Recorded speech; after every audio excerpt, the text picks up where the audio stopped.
सो है एवरीवन, आज हम करने वाले हैं क्लास 9 का chapter 12 improvement in food resources वाला चैप्टर, जो कि बायोलॉजी का है। तो इसके हम 5-6 पार्ट बनाएंगे जिसमें हम समझेंगे पूरे चैप्टर को। तो फूड रिसोर्सेज यानी कि रिसोर्सेज जहाँ से हमें फूड अवेलेबल होता है, राइट। तो हमें दो जगह से अवेलेबल होता है, प्लांट्स एंड एनिमल्स। प्लांट्स जब हम लार्ज एरिया में प्लांट से लेते हैं उसे कहते हैं एग्रीकल्चर, और एनिमल्स को जब हम ब्रीडिंग वगैरह कराते हैं, सब उन्हें मेंटेन करते हैं, उसे कहते हैं एनिमल हस्बेंड्री। पहला पार्ट है प्लांट, सेकंड है एनिमल हस्बेंड्री। प्लांट की अगर हम बात करें तो देखो, हमें इम्प्रूव करना ही क्यों है ना।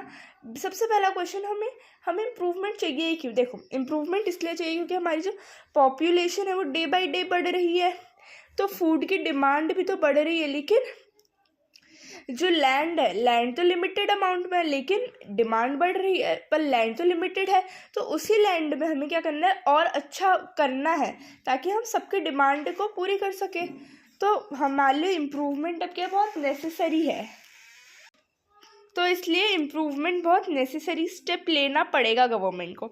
तो बहुत सारे स्टेप्स जैसे लिए भी हैं, जैसे ग्रीन रिवॉल्यूशन ताकि एग्रीकल्चर में डेवलपमेंट्स हो सके, साथ ही वाइट रिवॉल्यूशन ताकि जो मिल्क प्रोडक्ट्स हैं यानी कि जो एनिमल्स हस्बेंड्री वहाँ से अच्छा हमें मिल सके, गेनिंग हो, ठीक है।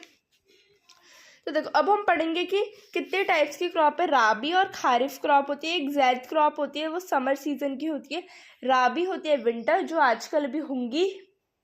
खारिफ होती है कि जो बारिश के क्रॉप होते हैं। खारिफ आपकी होती है जून से अक्टूबर, और जो विंटर की होती है यानी कि जिन्हें राबी क्रॉप कहते हैं नवंबर टू अप्रैल, ठीक है। जो खारिफ क्रॉप होती है उसमें होते हैं पैडी, मेज, सोयाबीन, ग्राउंडनट, और जो राबी क्रॉप्स होते हैं उसमें होता है वीट, ग्राम, पी, मस्टर्ड, लिंसेट, ठीक है। अब देखो, हम जो इम्प्रूवमेंट है, जैसे पहले प्लांट्स का पढ़ेंगे फिर एनिमल्स का पढ़ेंगे। तो प्लांट्स में हम जो होता है इम्प्रूवमेंट 3 तरीके से करते हैं। सबसे पहले जो क्रॉप वेराइटी में इम्प्रूवमेंट, उसकी जो वेराइटी है ना, मतलब जो हम उगाने वाले हैं उस वेराइटी में इम्प्रूव करके। क्रॉप प्रोडक्शन मैनेजमेंट, जो उगा रहे हैं उस प्रोसेस में इम्प्रूवमेंट लाके। और क्रॉप प्रोटेक्शन मैनेजमेंट यानी कि जो प्रोटेक्ट करना, अब जो स्टोरेज अच्छी तरीके से करना। तो क्या है, सबसे पहला तो जो उगाने वाले हैं सीड, जो उगाने वाले हैं प्लांट्स, उनमें इम्प्रूवमेंट, वेराइटी में इम्प्रूवमेंट करना। अब उसके बाद प्रोडक्शन में, प्रोडक्शन यानी कि जो प्रोसेस हम पूरा मेंटेन करेंगे उसमें, और फिर स्टोरेज में।